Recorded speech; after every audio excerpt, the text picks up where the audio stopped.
일본이 난주 사변을 일으켜 중국을 공경하던 그 당시에 세계 역사학자의 회의가 일어나게 되었습니다. 영국에 전향한 역사가 토인디 박사와 일본의 역사학자와 함께 나란히 앉아서 식사를 하면서 이렇게 대화를 나눴습니다. 토인디 박사가 일본 역사학자에게 이렇게 물었습니다.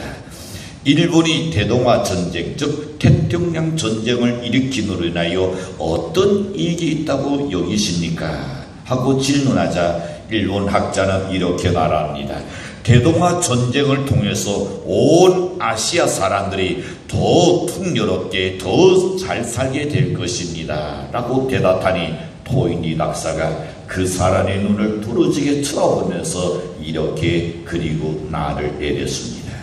일본이 행한 침략적 악행은 일본의 대낭에 지금 씨앗을 심는 것이요, 머지 않아서 그 열매로 당신은 멸망할 것이다 라고 토인디는 이야기해 줬습니다. 이후 일본은 대동아 전쟁을 통해서 수많은 인명을 살상하게 되죠. 많은 재산을 약탈해 갔습니다. 그리고 평화를 완전히 파괴시켜 버렸습니다. 그러나 토인디의 날과 같이 그렇게도 흥황하던 일본의 제국주의는 곧 무릎을 꿇고 납니다. 대단하죠.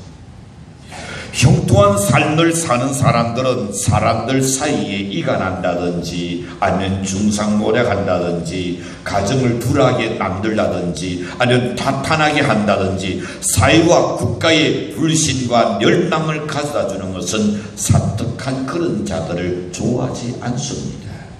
그들이 잘 되는 것을 원치 않는 것은 인지상정인 줄로 여겨집니다. 그러므로 악인이 대항하는 성경은 이렇게 말합니다. 온 성읍이 사람이 기도하고 환호한다 그랬습니다. 하지만 우리 그리스도인들은 성읍에 덕을 쌓아야 합니다. 그 형통을 하여 하나님께 영광을 돌려야 하며 이웃에게는 기쁨이 되어야 하며 자신에게는 도란되는 삶을 살아야 할 줄로 믿습니다. 이스라엘의 지도자 모세가 죽었을 때에 여호수아가 그 뒤를 이어서 민족을 인도하여 가나안까지 지금 가게 되는 행로를 말합니다. 이때 여호수아는 하나님한테 이렇게 말합니다. 하나님, 저는 정말 못합니다. 제가 할 수 없어요. 저는 너무 부족합니다. 위대한 모세가 인도했던 그 길을 어찌 내가 감당할 수 있습니까? 하면서 그는 두려워했던 여호수아였습니다. 그때 하나님께서 여호수아에게 말씀하죠. 너의 평생에 너를 능히 당할 자가 없으리라. 너는 마음을 강하게 하고 극히 담대히 하라고 하나님 말씀합니다. 그래서 여호수아는 민족 앞에 섰습니다. 그리고 담대히 가나안까지 인도해 나가는 훌륭한 지도자가 된 것을 봅니다. 여호수아뿐만 아니라 우리가 인생을 살아가면서 성공하고 승리하고 형통한 삶을 살려고 하면 우리에게도 똑같은 강하고 담대한 믿음의 소유자가 되어야 할 줄로 믿습니다. 고난을 두려워하지 말아야 합니다. 때로는 모험심을 가져야 할 줄로 믿습니다. 하나님의 말씀을 전적으로 의지하고 나아가는 담대함이 때로는 우리들의 삶을 형통하게 만들어주라고 믿습니다. 그러면 첫 번째 생각해 봅니다. 어떻게 하면 담대할 수 있습니까? 담대하라 해서 담대해질 수 있나요? 그렇지 않죠. 진리를 깨달았을 때에 담대할 줄로 믿습니다. 신학자 폴티리는 이렇게 말합니다. 인간에게는 불안의 세 가지 요소가 있다 그랬습니다. 그 첫 번째 불안이 뭐냐? 죽음과 자기 숙명에 대한 불안이다 그랬습니다.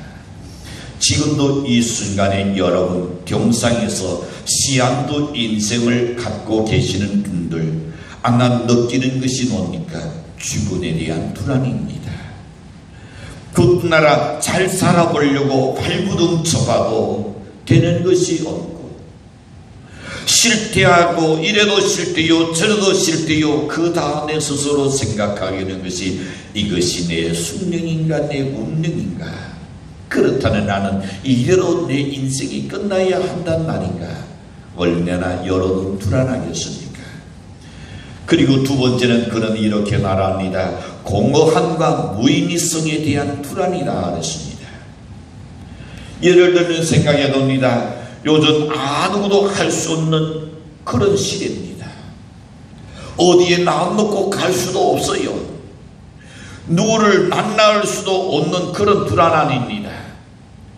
그런 공허감에 얼마나 많은 사람이 지금 공황을 느낀 줄 아십니까? 때로는 나는 동료들이 전화 옵니다. 목사님 어떻게 지내십니까? 이런저런 이렇게 이야기합니다. 너무 무력해서 못 견디겠습니다. 신당을 갈 수 있습니까? 전도로 나갈 수 있습니까? 누구를 만나기도 상대편이 어떻게 생각할까 싶어서 아무도 못하고, 그마저 교회 예배까지도 지금 탄압하고 있으니 예배를 못 드리고 있는 그런 처지니 정말로 미칠적이고 무기력하다는 겁니다. 아마 여러분 삶의 소리도 마찬가지일 겁니다. 세 번째, 그는 이렇게 말합니다. 죄책감에 대한 불안이 인간에게 있다 그랬습니다. 우리는 이것을 이겨내야 합니다. 세 가지를 다 이겨야 합니다. 이 같은 불안을 이기기 위해서는 무엇을? 진리 위에 서야 할 줄로 믿습니다. 하나님은 진리입니다. 요한복음 8장 32절에서 말씀합니다. 진리를 알지니 진리가 너를 자유케 하리라. 하나님의 진정한 진리를 발견하는 마음의 평안과 자유함을 누릴 수 있다 그랬습니다. 진리를 아는 자가 하나님께 의지하게 될 그때에 디모데후서 1장 7절은 이렇게 말씀합니다. 하나님이 우리에게 주신 것은 두려워하는 마음이 아니요 오직 능력과 사랑과 절제하는 마음이라 그랬습니다. 하나님이 우리에게 주신 것은 환경에 따라서 상황에 따라서 두려워하는 그런 마음이 아니다 그랬습니다. 오히려 하나님이 우리에게 주신 것은 너는 강하고 담대하라고 우리 하나님께서 요셉에게 하신 말씀같이 그렇게 말씀하실 줄로 믿습니다. 하나님께서 나와 함께 하신다는, 즉 나를 당할 자가 없다는, 하나님이 나와 함께 하시는 나를 당할 자가 없다는 이런 신앙을 가질 때에 강하고 담대해질 수 있다고 믿습니다. 다윗을 한번 생각해 보시지요. 골리앗 앞에 섰을 그때에 하나님께서 나와 함께 한다는 마음이 없었더라면 골리앗 앞에 감히 설 수가 없는 거죠. 어린 소년 다윗이 골리앗 앞에 섰을 그때는 하나님이 나와 함께 한다는 그런 확신이 있었습니다. 내가 들에서 양을 칠 때에 사자에게도 하나님께서 나와 함께 하셨고 고온과 싸울 때도 나와 함께 하셨다. 그 하나님이 지금도 함께 하신다. 그에 대한 믿음이 있을 때에 다윗이 담대했듯이 여러분 또한 담대시라고 믿습니다. 하나님은 여호수아에게 말씀하셨습니다. 모세와 함께 있었던 것 같이 너와 함께 있을 것이며 너를 떠나지 아니하며 너를 버리지 아니하리라.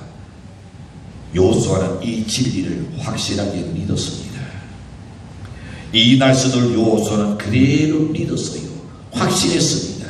그것이 신앙인 줄로 믿습니다. 여호수아에게 하신 말씀이 또한 우리에게 하나님께 동일하게 말씀하시기에 우리 또한 믿어야 합니다.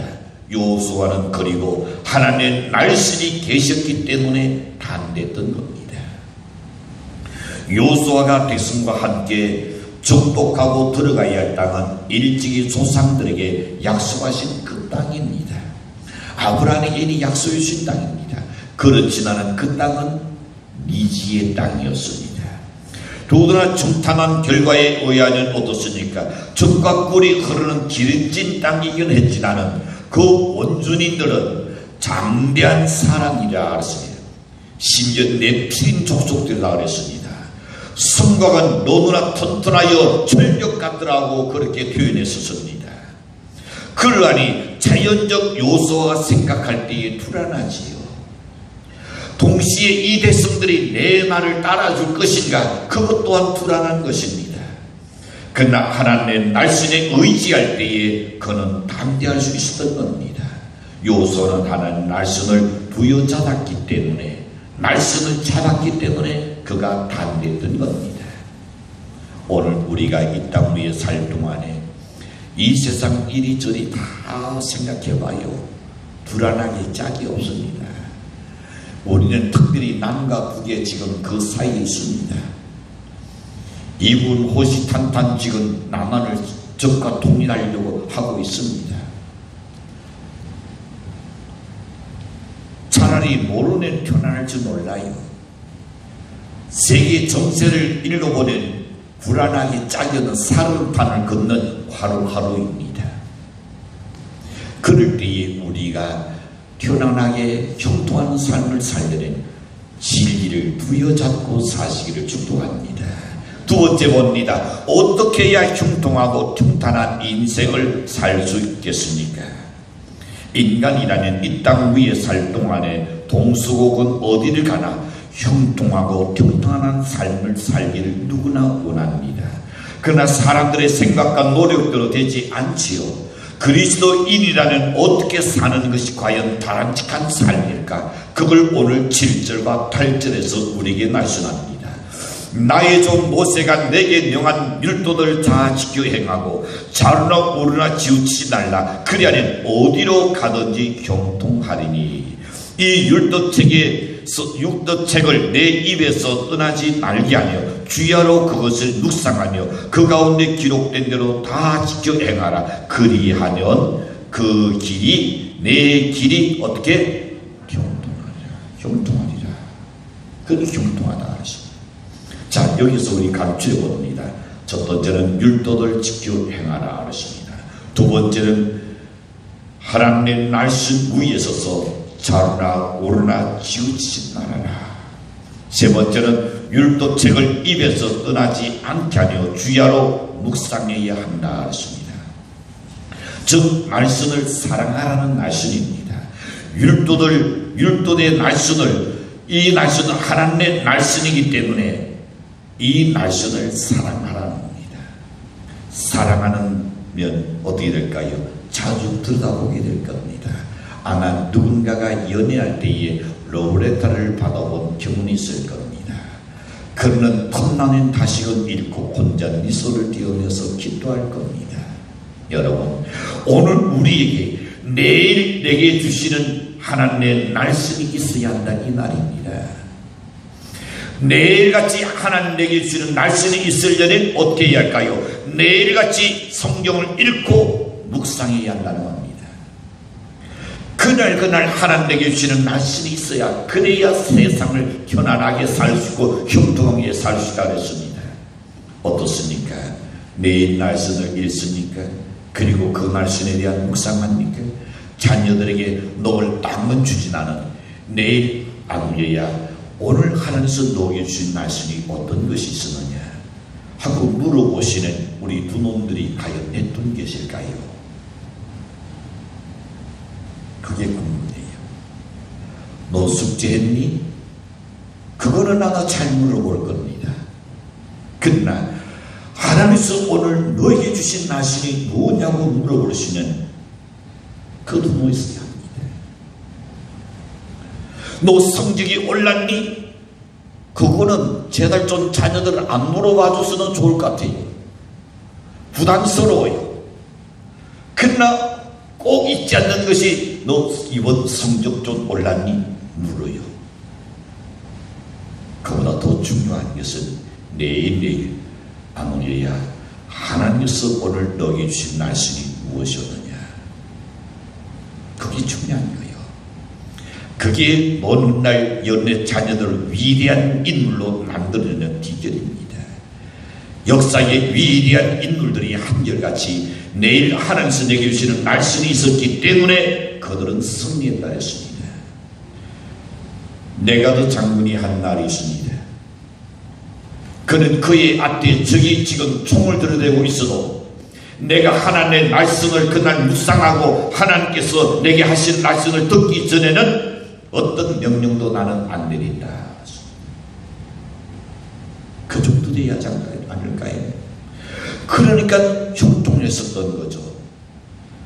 그를 다시 탄원시켰던 것 아닙니까? 오늘 우리는 하나님께서 내게 주시는 말씀을 가지고 살아야 할 줄로 믿습니다. 그래야 형통할 수 있어요. 그 다음에 이렇게 성경 말씀합니다. 기록한 대로 다 지켜 행하라 그랬습니다. 기록한 대로 다 지켜 행하라. 다시 말하는 적극적인 신앙입니다. 달리 표현한다는 행위의 신앙인 것입니다. 읽는 것으로서 여러분 족하지 않습니다. 듣는 것으로 족하지 않는 것입니다. 내가 읽고 내가 듣고 내가 본 것을 다 지켜 행하라 그렇습니다. 바티칸에 가시는 여러분 베드로 성당의 천장을 한번 위로 들다 한번 보십시오. 거장 미켈란젤로에 그려진 그 그림들입니다. 그 그리는 유명한 천지창조가 이 성당 전체에 그려져 있습니다. 그 그리는 미켈란젤로가 편안할 때에 그려진 것도 아닙니다. 난들을 통하여 중상모략을 많이 당할 때였습니다. 많은 사람의 시기와 질투와 미운을 닫고 힘겨운 그런 시기였습니다. 그럴 때에 미켈란젤로에게 명령이 떨어졌습니다.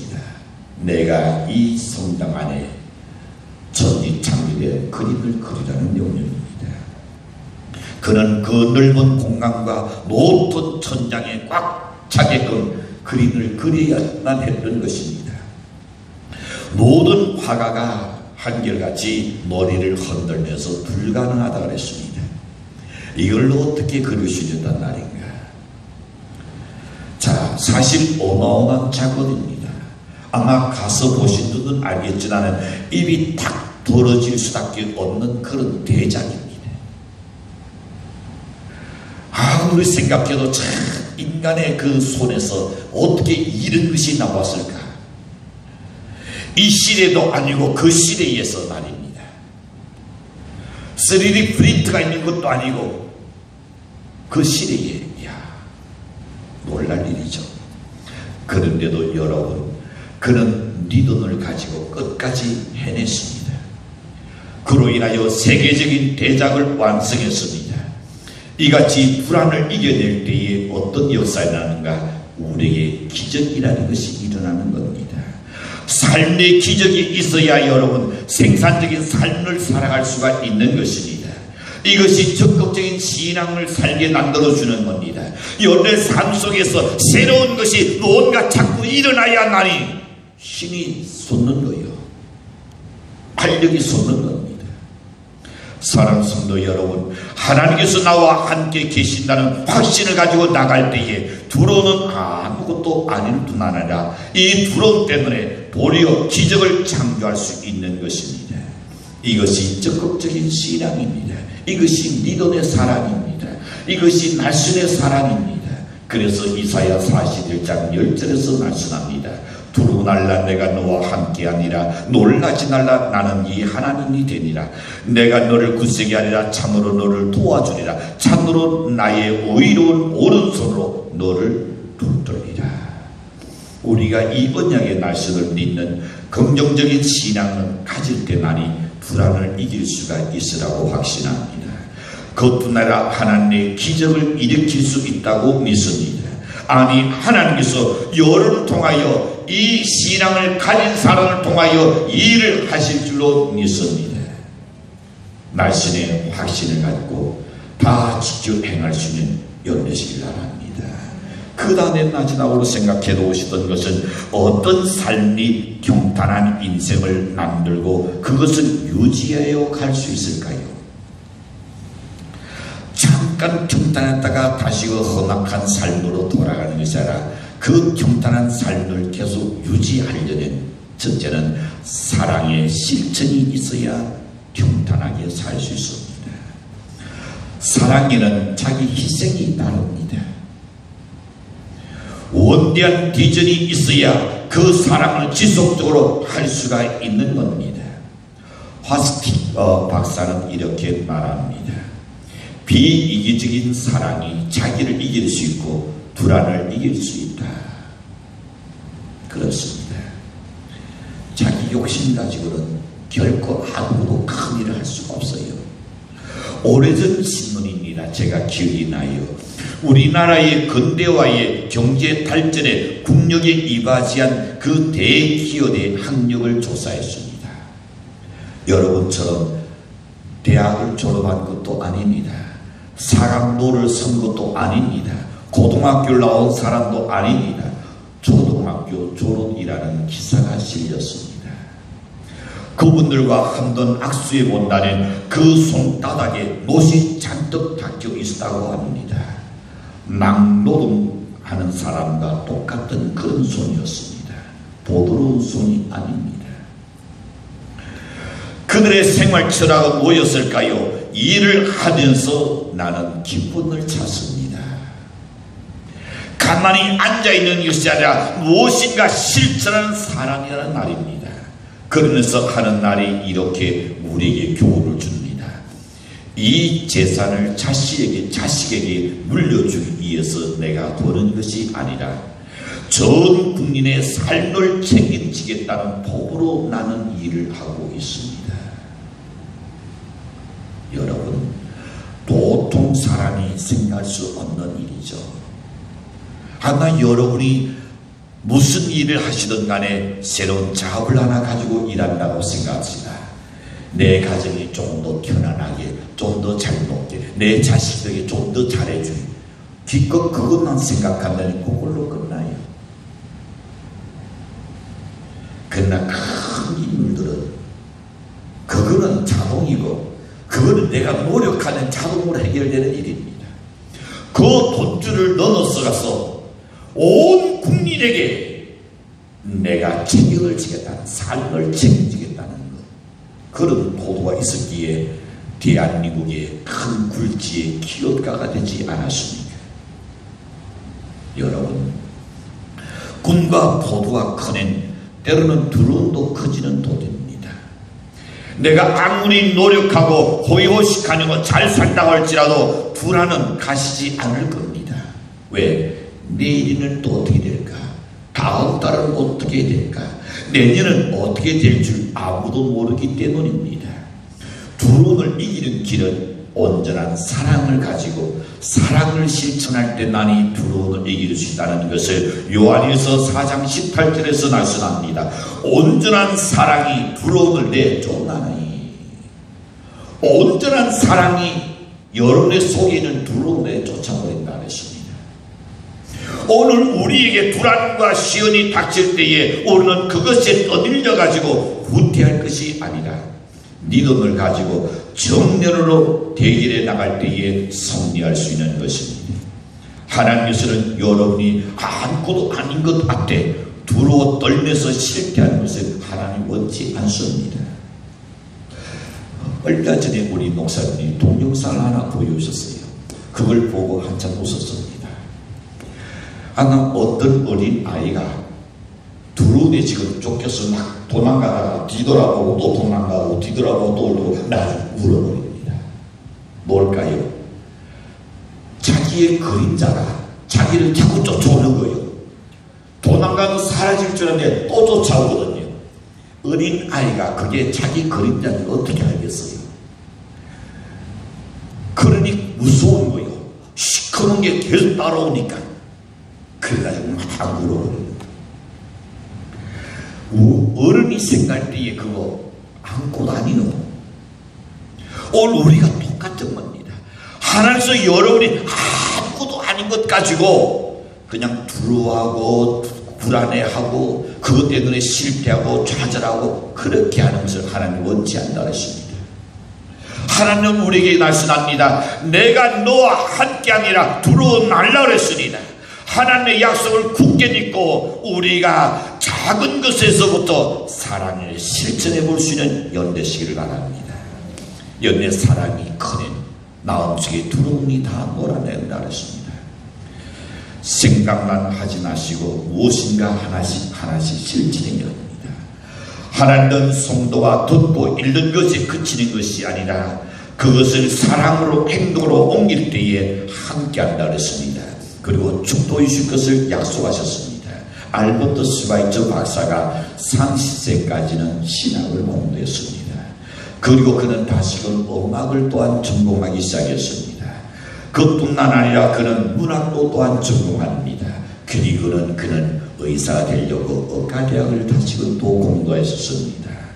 그런데 한때는 느닷없이 이 아프리카 흑인에 대한 죄책감이 다 밀려오는 거예요.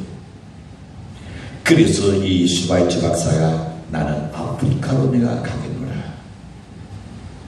그가 아프리카에 가서 90평생에 이르기까지 흑인들의 고른 주머니를 만져주면서 인도주의적인 위대한 사랑의 실천을 하면서 살았습니다.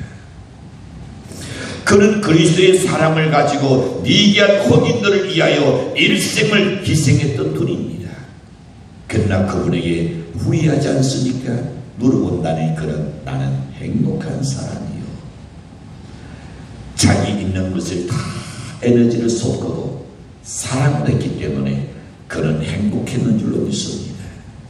이처럼 내게 유익이 있을 때뿐만 아니라 내게 아무 보상이 따라오지 않는다 할지라도 그리스도의 사랑을 가지고 실천할 때에 우리의 두려움은 사라지고 오히려 두려움이 변하여 창조적인 위대한 삶을 살게 만들어줄 줄로 믿습니다.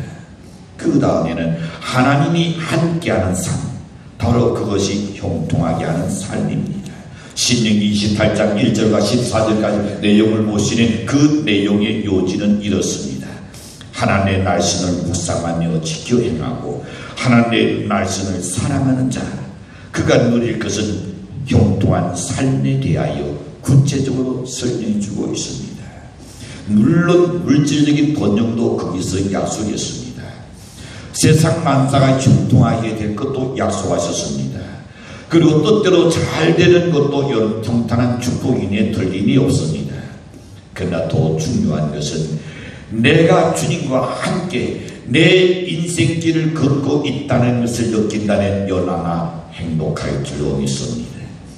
주님께서 나 같은 죄인과 함께 계시고 나를 에워싸 주시고 나를 지키고 계신다는 것, 이걸 여러분 믿는다면 얼마나 행복할까요? 어두운 그늘이 나를 에워싸고 비록 죽은이 나를 둘러살지라도 그리고 내가 가는 이 길이 위태롭고 험할지라도 주님이 나와 함께 계신다는 이 사실, 바로 이것이 여러분 형통과 편안의 길로 인도할 줄로 믿습니다. 사랑하는 성도 여러분, 여러분 형통한 삶을 원하십니까? 주님과 동행하시기를 바랍니다. 평탄한 길을 걷기를 원하십니까? 주의 손을 꼭 잡고 가는 여러분 되시기를 바랍니다. 물론 우리가 가는 길이 멀고 험한 건 나는 사실입니다.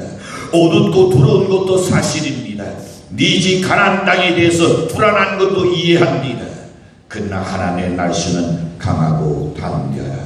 내가 함께 하려는 이 날씨를 믿고 일었어야 할 줄로 믿습니다. 형통하라 평탄케 하려는 이 날씬에 우리는 아멘으로 받아들일 수 있어야 할 줄로 믿습니다.